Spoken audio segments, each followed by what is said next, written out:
Kodaikanal Brian பூங்காவில் மழை பெய்யும் போது ஒதுங்கி நிற்க போதுமான வசதிகள் செய்து தரப்பட வேண்டும் என்ற கோரிக்கை எழுந்துள்ளது. கொடைக்கானல் மற்றும் அதன் சுற்றுவட்டார பகுதிகளில் தொடர்ந்து மாலை நேரங்களில் மழை பெய்து வருகிறது.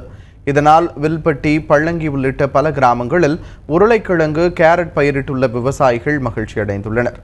ஆனால் பிரையன் பூங்காவுக்கு வருகை தரும் சுற்றுலா பயணிகள் பெரும் சிரமத்திற்கு ஆளாகியுள்ளனர்.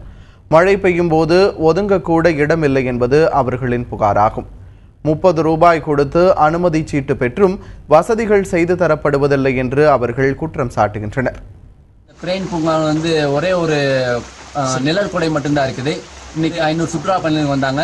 அந்த 500 சுற்றுலா பயணிகள் இப்போ மழை பெய்யறதுனால ஒதுங்க இடம் இல்லாமல் தனியாக நிற்கிறாங்க. ஆனால் ஒரு 50 பேர் தான் அந்த செட்டில் நிற்கிற மாதிரி இருக்குது.